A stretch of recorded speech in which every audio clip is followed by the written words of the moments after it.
Hello guys, welcome to question time. So ഇന്നത്തെ വീഡിയോയിൽ നമ്മളിവിടെ നോക്കാൻ പോകുന്നത് ആരെ പറ്റിയെന്ന് വെച്ചാൽ നമ്മുടെ ഡിസ്ട്രോയ എന്ന ടൈറ്റിനെ പറ്റിയാണ് നോക്കാൻ പോകുന്നത്. നമ്മുടെ ചാനൽ തന്നെ ഒരുപാട് പേര് ഡിസ്ട്രോയെ പറ്റി വീഡിയോ ഞാൻ ചോദിച്ചിട്ടുണ്ടായിരുന്നു. സോ അപ്പോൾ ഫൈനലി നമ്മൾ ഡിസ്ട്രോയെ പറ്റി നോക്കാൻ പോവുകയാണ്. സോ ഇത് വന്ന് മോസ്റ്റ് പവർഫുൾ ആയിട്ടുള്ള ടൈറ്റനാണ്, അതേപോലെ തന്നെ ഭയങ്കര ഈവിൾ ആയിട്ടുള്ള ടൈറ്റൻ കൂടിയാണ് ഡിസ്ട്രോയ എന്ന് വെച്ചാൽ. ഇപ്പം ഡിസ്ട്രോയ്ക്ക് തന്നെ ഒരു തനി ഫാൻ ബേസ് ഉണ്ട്. എൻ്റെ ചാനലിൽ തന്നെ എനിക്കത് ക്ലിയർ ആയിട്ട് അറിയാൻ നിറയെ പേര് ചോദിച്ചിട്ടുണ്ടായിരുന്നു. അപ്പോൾ ആരാണ് ഡിസ്ട്രോയ എത്രത്തോളം പവർഫുൾ ആണ് മൊത്തം നമുക്ക് ഈ വീഡിയോയിൽ നോക്കാം. സോ നേരെ വീഡിയോ എടുക്കാം. അപ്പോൾ ഈ ഡിസ്ട്രോയ എന്ന് പറയുന്നത് ഈ ഒരു മോൺസ്റ്റർ വേഴ്സിൽ തന്നെ ഒരു എന്താ പറയുക, ഒരു താനോസ് എന്ന് പറയാം, താനോസോ ഡാർക്ക് സൈഡോ എന്ന് പറയാം. അപ്പം ഇനിയിപ്പം മോൺസ്റ്റർ വേഴ്സ് മൂവീസിൽ ഇതുവരെയായിട്ട് ഡിസ്ട്രോയെ പറ്റി കാണിച്ചിട്ടില്ല, ബട്ട് എന്തായാലും ഫ്യൂച്ചറിൽ ഡിസ്ട്രോയ വരാൻ ചാൻസസ് അധികമാണ്. എന്താ പറയുക, ഒരു പയ്യെ ഹൈപ്പ് ഈ ഡിസ്ട്രോയ്ക്ക് ബിൽഡ് ചെയ്തിട്ട് ലാസ്റ്റത്തെ മൂവിയിൽ ഡിസ്ട്രോയെ അവർ ഇറക്കാൻ ചാൻസസ് ഉണ്ട്. സോ വന്നാൽ വേറെ ലെവലായിരിക്കും, കാരണം ഭയങ്കര പവർഫുള്ളാണ് ഈ ഡിസ്ട്രോയ. സോ അതുമാത്രമല്ല നല്ല ഈവിൾ ആയിട്ടുള്ളൊരു ക്യാരക്ടറും കൂടിയാണ് ഈ ഡിസ്ട്രോയ എന്ന് വെച്ചാൽ. അപ്പോൾ ഈ ഒരു ഡിസ്ട്രോയ എന്ന് പറയുന്ന ഈ ഒരു ടൈറ്റൻ വന്ന് ആൾറെഡി ചില മൂവീസിൽ വന്നിട്ടുണ്ട്. ഇവരിപ്പം ഗോഡ്സില വെസസ് ഡിസ്ട്രോയ എന്ന് പറഞ്ഞൊരു മൂവി വന്നിട്ടുണ്ട്. അത് 1995 റിലീസായ ഒരു മൂവിയാണ്. ഭയങ്കര ഹിറ്റ് അടിച്ചൊരു പടമാണ്. അപ്പോൾ ആ ഒരു പടത്തിൽ തന്നെ ഡിസ്ട്രോയ്ക്ക് ഒരു തനി ഫാൻ ബേസ് ഒക്കെ ഉണ്ടായി, കാരണം അതിലൊക്കെ ഭയങ്കര പവർഫുള്ളാണ് ഡിസ്ട്രോയ. നമ്മുടെ ഗോഡ്സിലേക്ക് തൂക്കിപ്പറക്കി ഹിറ്റടിക്കുന്ന ഒരു ക്യാരക്ടറാണ് ഡിസ്ട്രോയ എന്ന് വെച്ചാൽ. ഭയങ്കര ഈവിൾ ആയിട്ടുള്ള ഒരു ക്യാരക്ടറും കൂടെയാണ്. അപ്പോൾ ഇതിൻ്റെ ഒരു ഒറിജിനെ പറ്റി നോക്കുകയാണെങ്കിൽ ഇപ്പോൾ ഈ ഒരു ഡിസ്ട്രോയ ജനിച്ചത് തന്നെ ഒരു ഓക്സിജൻ ഡിസ്ട്രോയിൽ നിന്നാണ്. ഓക്കെ, ഇതിൻ്റെ ഫസ്റ്റത്തെ ഒരു അപ്പിയറൻസ് എന്ന് എങ്ങനെ ഇരിക്കുന്നത് വെച്ചാൽ ഒരു നണ്ടിനെ പോലെയാണ് ഇതിരിക്കുന്നത്. ഓക്കെ, സോ അത് മാത്രമല്ല ഇതൊരു മൈക്രോ ഓർഗാനിസം കൂടിയാണ്. ഓക്കെ, അപ്പം ഈ ഒരു മൈക്രോ ഓർഗാനിസം എന്ത് ചെയ്യുന്നു വെച്ചാൽ ഇത് വന്നൊരു ഓക്സിജൻ ഡിസ്ട്രോയുമായിട്ട് ബ്ലാസ്റ്റ് ആവും. അങ്ങനെ ബ്ലാസ്റ്റായി ഇത് ഒരുമിച്ചാണ് ഈ ഡിസ്ട്രോയ് ആയിട്ട് ഇത് മാറുന്നത്. ഓക്കെ, സോ അങ്ങനെയാണ് ഈ ഡിസ്ട്രോയ് എന്ന് പറഞ്ഞാൽ ഈ ഒരു ക്രീച്ചർ തന്നെ അവിടെ ക്രിയേറ്റ് ആയത്. അപ്പോൾ ഈ ഡിസ്ട്രോയ്ക്ക് ഒരുപാട് ഫോംസ് ഉണ്ട്.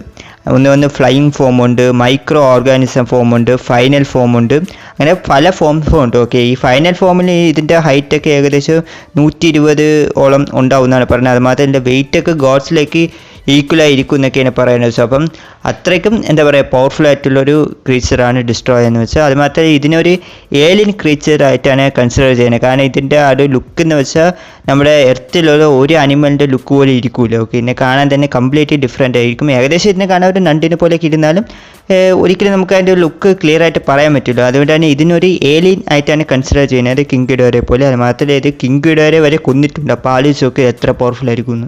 ഇപ്പോൾ ഒരു ഓറിജിൻ വന്ന് ടോഹോ വെച്ചത്, ഇനി വേറൊരു ഓറിജിനും കൂടെ ഉണ്ട്. അതിൽ പറയേണ്ടത് എന്താണെന്ന് വെച്ചാൽ ഡോക്ടർ രജിം വന്ന് ഇതിനെ ഒരു ജുവനൈൽ പേസിൽ വെച്ചാണ് കണ്ടതെന്നാണ് പറയുന്നത്. അവിടെ വന്ന് ഇത് ഒരു മൈക്രോ ഓർഗാനിസമായിട്ട് ഇതായിട്ട് അങ്ങനെയാണ് ഇതിന് പവർ കിട്ടിയാണ് ഇത് ഡിസ്ട്രോയ് ആയിട്ട് മാറുന്നതെന്നാണ് പറയുന്നത്. അപ്പോഴാണ് ഇതിന് ഡിസ്ട്രോയ എന്ന് പേരിട്ടെന്നാണ് പറയുന്നത്. ഞാൻ നേരത്തെ പറഞ്ഞ പോലെ ഈ ഡിസ്ട്രോയ്ക്ക് വന്ന് പല ഫോമുണ്ട്. അല്ലെ ഒരു ഫോമിൽ ഇതൊരു 3 മില്ലിമീറ്റർ വരെ ഇരിക്കുന്നതാണ് പറയുന്നത്. വേറൊരു ഫോമിൽ ഇത് ആൾമോസ്റ്റ് ഒരു നണ്ടിനെ പോലെയൊക്കെ ഇരിക്കുന്നതാണ് പറയുന്നത്. പിന്നീട് ഇതിന് ബാറ്റിൽ ലൈക്ക് ഫോം ഉണ്ടെന്നാണ് പറയുന്നത്. ആ ഒരു ഫോമിൽ ഇത് വന്നൊരു നണ്ടിനും ഒരു ബാറ്റിനും കൂടെ ജനിച്ച ഒരു ഡീമോണിക് ക്രീച്ചർ പോലെ ഇരിക്കുന്നതാണ് പറയുന്നത്. അതാണ് ഇതിൻ്റെ ഫൈനൽ ഫോം. അതിൽ ഇത് ഭയങ്കര പവർഫുൾ ആയിരിക്കുന്നതാണ് പറയുന്നത്. പിന്നെ നേരത്തെ പറഞ്ഞ പോലെ ഇതൊരു ഏലിയനായിട്ടാണ് ഇതിനെ കൺസിഡർ ചെയ്യുന്നത്, കാരണം ഇതിൻ്റെ ലുക്ക് വന്ന് ഒരു അനിമലിനെ പോലെ ഇരിക്കില്ല. കാണാൻ ഏകദേശം നണ്ടിനെ പോലെയൊക്കെ ഇരുന്നാലും നമുക്കത് ക്ലിയർ ആയിട്ട് പറയാൻ പറ്റില്ല. ഇത് ആൾമോസ്റ്റ് ഒരു ഏലിയൻ പോലെയാണ് ഉണ്ടാവുന്നത്. ഇനി വന്ന് നമ്മൾ ഇതിൻ്റെ ഒരു പേഴ്സണാലിറ്റി നോക്കുകയാണെങ്കിൽ ഇത് വന്ന് പ്യുവർ ഈവിൾ ആയിട്ടുള്ള ഒരു ക്രീച്ചറാണ്.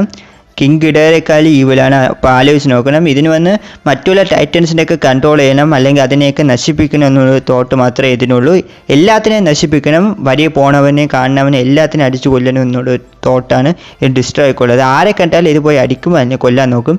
അങ്ങനെയുള്ളൊരു ഒട്ടും തന്നെ ഒരു കരുണയൊന്നും ഇല്ലാത്ത പക്ക ഈവിളായിട്ടുള്ള ഒരു പ്യുവർ ഈവിളായിട്ടുള്ള ഒരു ക്രീച്ചറാണ് ഈ ഡിസ്ട്രോയ് എന്ന് വെച്ചാൽ. അതുമാത്രമല്ല ഡിസ്ട്രോയ് വന്ന് ഭയങ്കര സ്മാർട്ടാണ്, നല്ല ഇൻ്റലിജൻ്റ് ആയിട്ടുള്ള ഒരു ക്രീച്ചറും കൂടിയാണ് ഇത്. ചില ഇടങ്ങളിലൊക്കെ നന്നായിട്ട് പ്ലാൻ ചെയ്ത് അടിക്കും. അതായത് ഈ അറ്റാക്കിനെ അടിച്ചാൽ ഇവൻ ചാവോ എന്നൊക്കെ നല്ലവണ്ണം ആലോചിച്ചിട്ട് ആ അറ്റാക്ക് നമ്മുടെ ഡിസ്ട്രോയ് യൂസ് ചെയ്യും. ഓക്കെ, സോ അത്രത്തോളം പ്ലാൻ ചെയ്ത് അടിക്കുന്ന ഒരു ക്രീച്ചർ കൂടിയാണ് ഡിസ്ട്രോയ്. ഭയങ്കര ഇൻ്റലിജൻ്റ് ആയിട്ടുള്ള ക്രീച്ചറാണ്.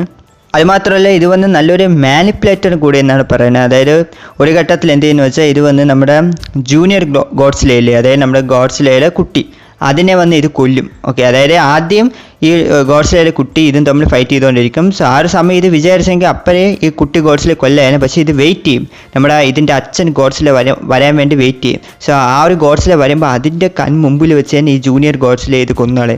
സോ അപ്പോൾ അങ്ങനെ കൊല്ലുമ്പോൾ നമ്മുടെ ഗോഡ്സിലേക്ക് എന്ത് ചെയ്യുമ്പോഴേക്കും ആ ഒരു ഫീലാവും, ഇമോഷണലായിട്ട് നമ്മൾ ഗോഡ്സിലെ ബ്രേക്ക് ആവും. സോ അതിന് വേണ്ടി പ്ലാൻ ചെയ്ത് ഇത് ചെയ്യും. ഓക്കെ, അപ്പോൾ നിങ്ങൾ ആലോചിച്ച് നോക്കണം ഇത് എത്രത്തോളം എന്താ പറയുക കിടില മാനിപ്പുലേറ്ററൊക്കെ ആണെന്ന് നിങ്ങൾ ആലോചിച്ച് നോക്കണം. ഇത് വിചാരിച്ചെങ്കിൽ അപ്പോഴേ ആ ഗോഡ്സിലേക്ക് കൊല്ലായിരുന്നു, പക്ഷേ വെയിറ്റ് ചെയ്ത് മറ്റേ ഇതിൻ്റെ അച്ഛൻ കാണാൻ വേണ്ടി വെയിറ്റ് ചെയ്ത് കൊല്ലും. സോ അപ്പം അത്രത്തോളം പ്യുവർ ഈവിലാണ് ഈ ഡിസ്ട്രോയർ. ആൻഡ് ഇനി വരെ നമുക്കിതിൻ്റെ പവേഴ്സ് ആൻഡ് എബിലിറ്റീസിലോട്ടൊക്കെ വരികയാണെങ്കിൽ നമ്മൾ ഡിസ്ട്രോയറുടെ സ്ട്രെങ്തിനെ പറ്റി എടുത്ത് പറയാം. ഇതിൻ്റെ സ്ട്രെങ്ത് വന്ന് വേറെ ലെവലിലിരിക്കും. ഫിസിക്കലി ഇത് ഭയങ്കര സ്ട്രോങ് ആണ്. നമ്മുടെ ഗോഡ്സിലേക്കാളും ഇത് ഫിസിക്കലി ഭയങ്കര സ്ട്രോങ് എന്നാണ് പറയുന്നത്. അതായത് ഒരു 1-on-1 ഫൈറ്റിൽ ഗോഡ്സിലെ തന്നെ ഓവർകം ചെയ്യുന്ന രീതിയിലുള്ള ഒരു ഫിസിക്കൽ സ്ട്രെങ്ത് നമ്മുടെ ഈ ഒരു ഡിസ്ട്രോയ്ക്കുണ്ട്. പിന്നെ വന്ന് സ്പീഡ്, ഇതിൻ്റെ സ്പീഡ് വന്ന് വേറെ ലെവലിൽ എന്നാണ് പറയുന്നത്. ഒരു സൂപ്പർ സോണിക് ഫ്ലൈറ്റ് സ്പീഡ് ഈ ഒരു ഡിസ്ട്രോയ്ക്കുണ്ട്. അതേപോലെ തന്നെ ഇതിന് മാസീവായിട്ടുള്ള FTL റിയാക്ഷൻ കോമ്പാറ്റ് സ്പീഡും ഉണ്ടെന്നാണ് പറയുന്നത്. സോ ഇതെല്ലാം വേറെ ലെവലിലിരിക്കും. പിന്നെ ഡ്യൂറബിലിറ്റി, ഇതിൻ്റെ ഡ്യൂറബിലിറ്റി എന്ന് വെച്ചാൽ ഭയങ്കരമാണ്. അതായത് ഒരു ഘട്ടത്തിൽ നമ്മൾ ഗോഡ്സിലെ എല്ലാ അറ്റാക്കും ട്രൈ ചെയ്ത് നോക്കും, പക്ഷേ അതൊന്നും നമ്മൾ ഡിസ്ട്രോയ് കേൾക്കൂലൂ. അതായത് ഡിസ്ട്രോയ് ഒന്നും അനങ്ങ് പോലും ഇല്ല, അത്രത്തോളം ഡ്യൂറബിലിറ്റിയാണ് എന്നുള്ളത്. നമ്മുടെ ബാനിങ് ഗോഡ്സിലില്ലേ, അത് ഫയർ ഗോഡ്സിൽ. സോ അതിൻ്റെ ആ ഒരു റെഡ് അറ്റോമിക് റേസ് വെച്ച് നമ്മുടെ ഡിസ്ട്രോയ് അറ്റാക്ക് ചെയ്യും. ബട്ട് എന്നിട്ടും ഡിസ്ട്രോയ്ക്ക് ഒന്നും പറ്റില്ല, അത് സർവൈവ് ആവും. സോ അത്രത്തോളം ഭയങ്കരമായിട്ടുള്ളൊരു ഫിസിക്കൽ ഡ്യൂറബിലിറ്റിയാണ് ഈ ഡിസ്ട്രോയ്ക്കുള്ളത്. സോ ഒരുപക്ഷെ ഇത് ചത്താലും, അതായത് മരിച്ചാലും ഇത് വീണ്ടും തിരിച്ചു വരും. ഒരു ന്യൂ സെൽസ് എന്ന് പറയുക ക്രിയേറ്റ് ചെയ്ത് വീണ്ടും ഡിസ്ട്രോയർ തിരിച്ചു വരും. ഇനി കൊല്ലുന്ന കാര്യം ഒരു ഇമ്പോസിബിൾ ആയിട്ടുള്ള കാര്യമാണ്. പിന്നെ വന്ന് ഇതിന് ചെസ്റ്റ് ബീം എന്നൊരു പവറുണ്ട്. അതായത് ഇതിൻ്റെ ചെസ്റ്റിൽ വന്നൊരു സിമ്പിൾ പോലെയുണ്ട്, ഫ്ലവറിൻ്റെ സിമ്പിൾ പോലെ. അതിന് ഇതൊരു വലിയൊരു ബ്ലാസ്റ്റ് ക്രിയേറ്റ് ചെയ്യും. നമ്മുടെ ഗോഡ്സിലെ അറ്റോമിക് ബ്രീത്ത് വിടും പോലെ ഇത് ചെസ്റ്റിന് വിടും. സോ അത് ഭയങ്കര പവർഫുൾ ആയിരിക്കും. കാരണം ഇത് ഡയറക്റ്റായിട്ട് നമ്മുടെ ഗോഡ്സിലയുടെ ചെസ്റ്റിൽ പോയായിരിക്കും. കാരണം എൻ്റെ ചെസ്റ്റിലാണല്ലോ ഇതിരിക്കുന്നത്. അപ്പം ഫൈറ്റ് ചെയ്യുന്ന സമയത്ത് ഇത് വിടുമ്പോൾ കറക്റ്റായിട്ട് ഗോഡ്സിലയുടെ ഹാർട്ടിൻ്റെ അവിടെ പോയി അടിക്കും എന്നാണ് പറയുന്നത്. ഭയങ്കര ഡെഡ്ലി ആയിട്ടുള്ള ഒരു പവറാണ്. പിന്നെ വന്ന് ഇതിന് DNA അബ്സോർഷൻ എന്നൊരു പവറുണ്ട്. ഇതിന് മറ്റുള്ള ആ ഒരു ക്രീച്ചേഴ്സിൻ്റെ DNA ഒക്കെ അബ്സോർവ് ചെയ്തെടുക്കാൻ പറ്റും. ഇത് ഭയങ്കര കൊടൂരമായിട്ടുള്ളൊരു പവറാണ്. പിന്നെ വന്ന് ലൈസറുണ്ട്. സോ ലൈസറും ഭയങ്കര പവർഫുള്ളാണ് ഇതിൻ്റേത്. പിന്നെ വന്ന് ഇതിൻ്റെ കൈവശം മൈക്രോ ഓക്സിജൻ പ്രൊജക്ഷൻ എന്നൊരു പവറുണ്ട്. സോ ഇത് വന്ന് ആരെങ്കിലും ബ്രീത്ത് ചെയ്യുകയാണെങ്കിൽ ഇൻസ്റ്റൻ്റ് ആയിട്ട് തന്നെ മരിക്കും. ഒരു പക്ഷേ ഈ പവർ നമ്മുടെ ഈ ഒരു ഡിസ്ട്രോയ് യൂസ് ചെയ്യുകയാണെങ്കിൽ എല്ലാം തീർന്നു വയ്ക്കാം, കാരണം അത്രത്തോളം പവർഫുള്ളാണ് ഇത്. ഇനി വന്ന് വീക്ക്നെസ്സിലോട്ട് വരികയാണെങ്കിൽ ഡിസ്ട്രോയ്ക്കും വീക്ക്നെസ് ഉണ്ട്, പക്ഷെ ഒരുപാടൊന്നുമില്ല. ഒന്ന് വന്ന് ഇതിന് എക്സ്ട്രീം ആയിട്ടുള്ള ടെമ്പറേച്ചർ ഈ ഒരു ഡിസ്ട്രോയ്ക്ക് ഒരു വീക്ക്നെസ് എന്നാണ് പറയുന്നത്. അത് മാത്രമല്ല ഇതിൻ്റെ ആ ഒരു ചെസ്റ്റ് പോയിന്റ് ഇല്ലേ, സോ അത് ഇതിനൊരു വീക്ക്നെസ് എന്നാണ് പറയുന്നത്.